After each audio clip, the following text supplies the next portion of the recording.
আসসালামু আলাইকুম। লাস্ট ভিডিওতে আমরা বলেছিলাম কোলেস্টেরল নিয়ে কথা বলবো। কোলেস্টেরল হচ্ছে একটা ওয়াক্সি বা মোমের মতো অয়েলি সাবস্টেন্স, যেটা আমাদের শরীরের প্রতিটা সেলের মধ্যে থাকে। লিমিটের মধ্যে থাকলে কোলেস্টেরল খারাপ কিছু না, বরং নতুন সেল জেনারেট করা এবং কিছু হরমোন ও ভিটামিন তৈরি করার জন্য কোলেস্টেরল দরকার হয়। For example, vitamin D, testosterone, oestrogen এই জাতীয় হরমোন এবং ফ্যাট ডিজলভিং যে বাইল অ্যাসিড সেটা তৈরি করতেও কোলেস্টেরল লাগে। কোলেস্টেরল একটা প্রিকার্সর হিসেবে কাজ করে, অর্থাৎ সোজা কথায় এগুলো তৈরি করার জন্য প্রাইমারি কাঁচামাল হচ্ছে কোলেস্টেরল। আমাদের শরীরে কোলেস্টেরল দুইটা সোর্স থেকে আসে। এক, লিভার কোলেস্টেরল তৈরি করে। দুই, খাবার থেকে আসে। আমাদের শরীরে যত কোলেস্টেরল থাকে তার 80% কোলেস্টেরল লিভার তৈরি করে, আর বাকি 20% খাবার থেকে আসে। বিশেষ করে অ্যানিম্যাল সোর্সে যে খাবারগুলো, যেমন মাছ, মাংস, ডেইরি প্রোডাক্ট, এসব থেকে কোলেস্টেরল আসে।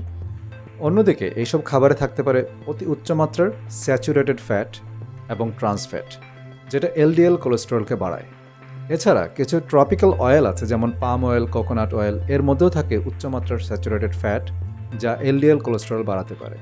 বিশেষ করে বেকিং করা যে খাবারগুলো, যেমন কেক, বিস্কুট, কুকিজ, পিৎজা, এই জাতীয় খাবারে স্যাচুরেটেড ফ্যাট বেশি পাওয়া যায়। আর্টারিতে প্ল্যাক বা ব্লক তৈরি হওয়া এবং কার্ডিওভাস্কুলার ডিজিজের রিস্ক কমানোর জন্য ডাক্তার অনেক সময় এলডিএল কোলেস্টেরলকে একটা নির্দিষ্ট মাত্রার মধ্যে রাখার পরামর্শ দিয়ে থাকেন। যাদের অলরেডি প্ল্যাক জমেছে বা হার্ট ডিজিজ হয়েছে, তাদের জন্য সচরাচর এলডিএল কোলেস্টেরল 70 মিলিগ্রাম পার ডেসিলিটারের নিচে, আর যাদের এখনও ব্লক হয়নি বা রিস্ক ফ্যাক্টরগুলো কম, তাদের ক্ষেত্রে এলডিএল কোলেস্টেরল লেভেল কিছুটা বেশি থাকতে পারে। তবে ডাক্তার বেশিরভাগ সময় রেকমেন্ড করেন এলডিএল কোলেস্টেরল লেভেল যেন 100 মিলিগ্রাম পার ডেসিলিটারের নিচে বা এর আশেপাশে থাকে। 40 থেকে 75 বা আরও বেশি বয়সী যাদের ডায়াবেটিস আছে এবং এলডিএল কোলেস্টেরল 70 মিলিগ্রাম পার ডেসিলিটারের বেশি, তাদের জন্য মেডিকেশনের দরকার হতে পারে। এটার জন্য অবশ্যই ডাক্তারের পরামর্শ নিতে হবে।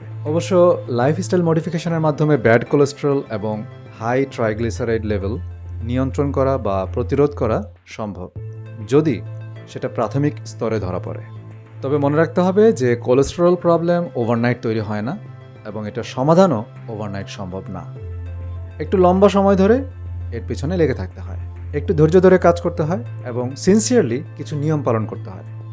সোশ্যাল মিডিয়ায় সেলিব্রিটিদের কন্টেন্ট দেখে যদি মনে করেন যে ওহ পাইছি, আজকে থেকে আমি ভেগান অথবা ভেজিটেরিয়ান, কালকে থেকে আমার কোলেস্টেরল প্রবলেম গন, তাহলে কিন্তু আপনি বোকার স্বর্গে বাস করবেন।